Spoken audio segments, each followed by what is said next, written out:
லாஸ்ட்டாக நீங்கள் பார்த்த வீடியோ வந்து 1980s மாடல். ஸோ அந்த பைக் வந்து நான் பெங்களூர் தான் ரைட் பண்ணேன். ஸோ ஆஃபீஸில் வந்து ஒருத்தர் யூஸ் பண்ணிட்டு இருந்தார் அந்த பைக்கை. ஸோ அவர்கிட்ட போயிட்டு கொஞ்சம் வண்டி ஓட்டி பார்க்குறேன் அப்படின்னு சொல்லிட்டு வாங்கி ஓட்டின வண்டி தான் அது. அண்ட் இன்றைக்கி நம்ம பார்க்க போகிற பைக் அப்படின்னு பார்த்தீங்க அப்படின்னா 2003 கடைசியாக ப்ரொடக்ஷனில் இருந்த பைக் அந்த பைக்கு. இந்த பைக் வந்து பார்த்தீங்கன்னா ரைட் சைடில் உங்களுக்கு வந்து கியர் பாக்ஸும் லெஃப்ட் சைடில் வந்து பிரேக்கும் இருக்கும்.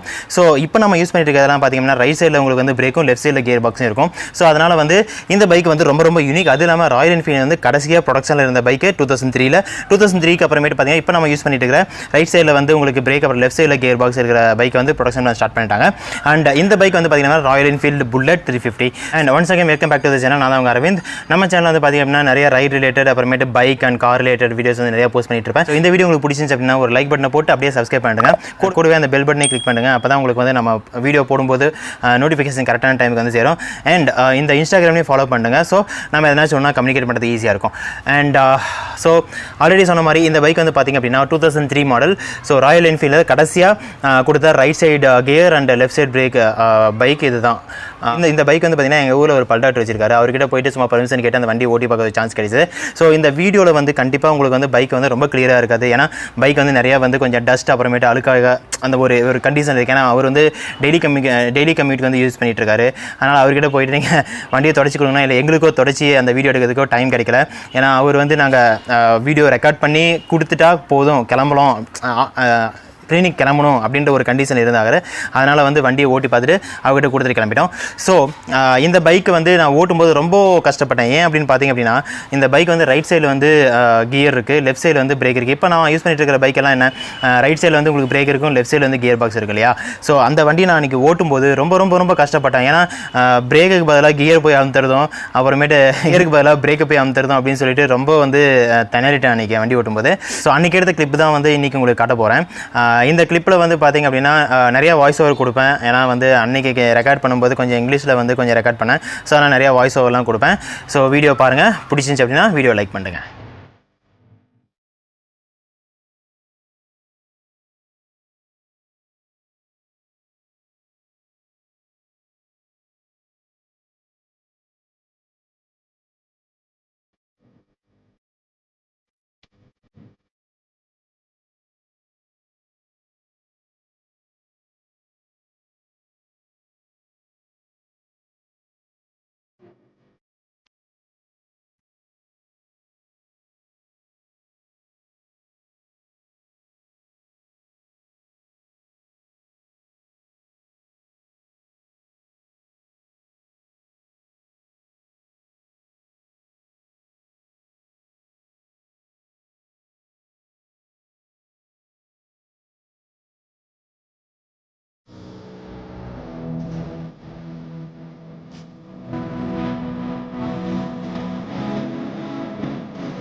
Model which was released last in Royal Enfield.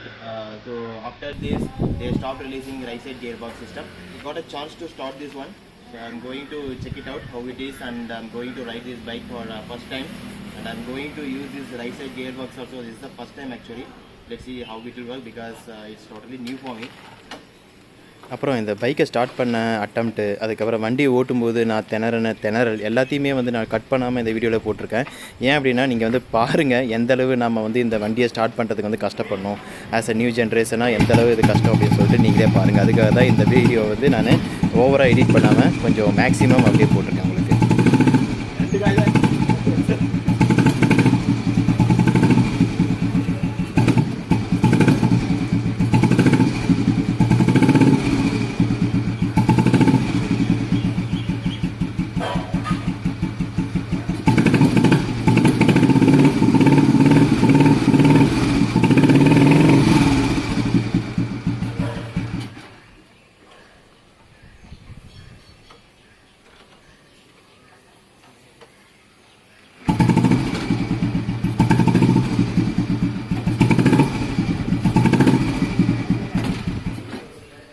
To be honest இந்த பைக்கை ஸ்டார்ட் பண்ணுறது வந்து அவ்வளோ ஈஸி ஜாப் கிடையாது. இந்த பைக்கை ஆல்ரெடி யூஸ் பண்ணவங்க இல்லை இந்த பைக்கோட ஓனர் யாருனாச்சும் இந்த வீடியோ பார்த்துட்டு இருக்கீங்க அப்படின்னா உங்கள் ஒப்பீனியனை வந்து கமெண்ட் பாக்ஸில் வந்து கமெண்ட் பண்ணுங்கள்.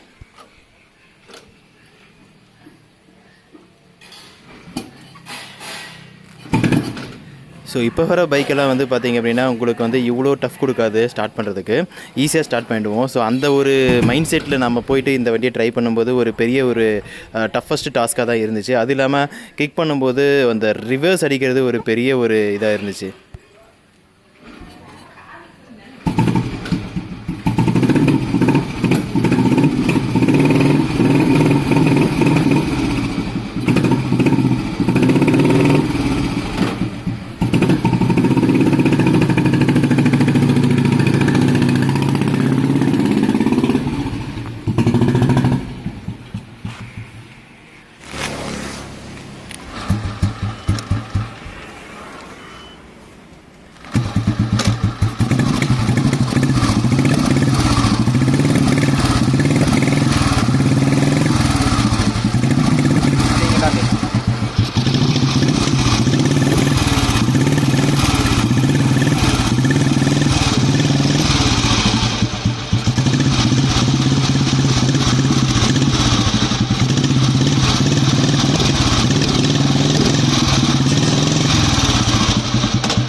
இந்த கிளிப்பில் பார்த்திங்க அப்படின்னா வண்டியோட கியரே நான் மாற்றி போட்டுட்ருக்கேன். ஏன்னா இந்த வண்டியில் வந்து ஃபஸ்ட் கியர் வந்து பார்த்திங்கன்னா மேலே, மற்றதெல்லாம் வந்து கீழே. ஆனால் நான் வந்து கம்ப்ளீட்டாக மாற்றி போட்டுட்ருக்கேன்.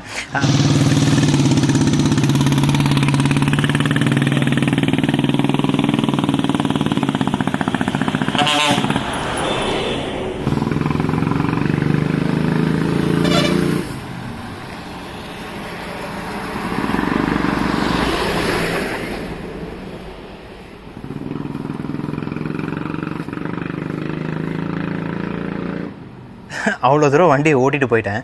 அப்பயும் அந்த தம்பு பாருங்கள் எவ்வளோ தூரம் வந்து இந்த தம்பு கேட்குது அப்படின்னு சொல்லிட்டு. ஸோ அதுதான் ஒரு ஸ்பெஷாலிட்டியே.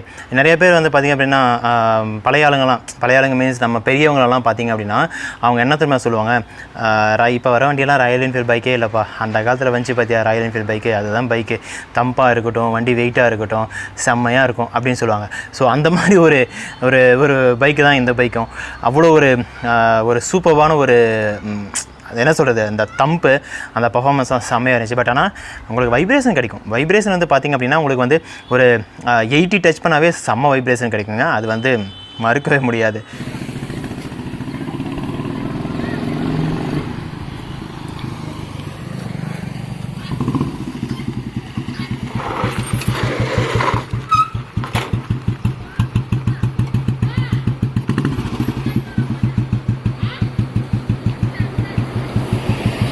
ஸோ இந்த இடத்துல வந்து பார்த்திங்க அப்படின்னா பிரேக்கு வந்து கியர் லிவரில் வந்து பிடிச்சி பிரேக் அமுத்துனது, அப்புறம் பிரேக் இடத்துல கியர் போர்டை ட்ரை பண்ணுதுன்னு சொல்லிட்டு நிறையா வந்து பல்ப் வாங்கினேன்றதை விட வண்டியை வந்து ஒழுங்காக ஒரு ஹேண்டில் பண்ண தெரியாத ஒரு சின்ன பையன்கிட்ட கொடுத்தா எப்படி இருக்கும் அந்த மாதிரி தான் ஃபீல் பண்ணேன் அன்றைக்கி. ஏன்னா இந்த பைக் வந்து லெஜெண்டுங்க, அவ்வளோ ஒரு சூப்பரான பைக்கு, தம்பெல்லாம் செம்மையாக இருந்துச்சு.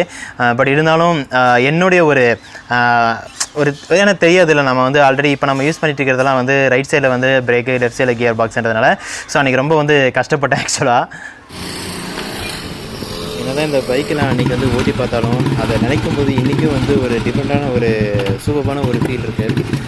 ஏன்னா இந்த பைக்கை வந்து ஓட்ட தெரியாமல் நான் வந்து திணறினது, பிரேக்கை அழுத்த தெரியாமல், ஏன்னா ரைட் சைடில் பிரேக்குன்னு நினச்சி அந்த கியர் லீவரை பிடிச்சி அழுத்தினதெல்லாம் இன்னும் வந்து மனசில் அப்படியே நிற்குது. அவ்வளோ ஒரு சூப்பரான மெமரி இந்த பைக்கை எனக்கு கொடுத்துட்டு போயிடுச்சுங்க.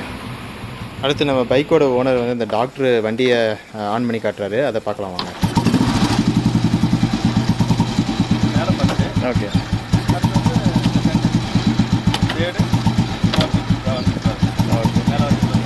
ஆமாம் ஆமாம். டோட்டல் இப்போ 4 கியரா?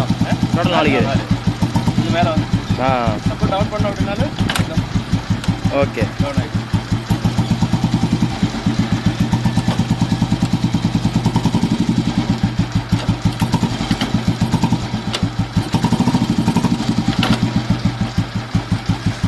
ஸோ அவ்வளோதாங்க. இந்த பைக் வந்து பார்த்திங்கன்னா 2003 வந்து லாஸ்ட்டாக ப்ரொடக்ஷன் பண்ண பைக்கு. ஸோ அந்த டைமிங்லலாம் வந்து பார்த்திங்க அப்படின்னா உங்களுக்கு ராயல் என்ஃபீல்டில் வந்து கியர் சிஸ்டம் அண்ட் பிரேக் சிஸ்டமே வேறு மாதிரி இருந்துச்சு. ஸோ அதுக்கப்புறம் வந்து இந்த பஜாஜில் வந்த பைக்ஸாக இருக்கட்டும், இல்லை ஹீரோ ஹோண்டாவில் வந்த பைக்ஸாக இருக்கட்டும், எல்லாமே வந்து ராயல் என்ஃபீல்டுக்கு ஒரு பெரிய காம்படிஷன் கொடுத்துச்சு. அதனால் வந்து ராயல் வந்து மற்ற பைக் மாதிரியே வந்து ரைட் சைடில் பிரேக் அப்புறம் லெஃப்ட் சைடில் கியர் பாக்ஸ்னு சொல்லிட்டு மாற்றிட்டாங்க. ஸோ அதனால தான் வந்து இப்போ நம்ம ஓட்டிகிட்டு இருக்கிற பைக்கெல்லாம் வந்து பார்த்திங்கன்னா உங்களுக்கு வந்து எல்லா பைக்கோட சேம், அதாவது யூனிவர்சல் கியர் யூனிவர்சல் பிரேக் அப்படின்னு சொல்லிட்டு அந்த ஒரு மெத்தடில் போய்கிட்டு இருக்கு. ஸோ இந்த பைக் வந்து ரொம்ப யூனிக்காக இருந்துச்சு. எனக்கு வந்து ரொம்ப ஸ்பெஷலாக இருந்துச்சு. ஏன்னா இந்த மாதிரி ஒரு வண்டி ஓட்டி பார்க்கணுன்றது ரொம்ப ஆசை. இந்த மாதிரி வண்டியை பார்த்தாவே எனக்கு வந்து ரொம்ப ஒரு மாதிரி டிஃப்ரெண்ட்டான ஒரு ஃபீல் இருக்கும். அன்றைக்கி ஓட்டும்போது வந்து ரொம்ப டிஃப்ரெண்ட்டான ஃபீலாக இருந்துச்சு. ஸோ இந்த பைக் உங்களுக்கு பிடிச்சிருந்துச்சு அப்படின்னா இந்த பைக்கை பற்றி நீங்கள் என்ன நினைக்கிறீங்க அப்படின்னு சொல்லிட்டு உங்களுடைய கருத்துக்களை வந்து கமெண்ட் பாக்ஸில் வந்து கமெண்ட் பண்ணுங்கள். அண்ட் வீடியோ பிடிச்சிருந்துச்சு அப்படின்னா லைக் பண்ணிவிட்டு அப்புறம் சப்ஸ்கிரைப் பண்ணுங்கள், பிடிக்கலாம் வேணாம். And thank you.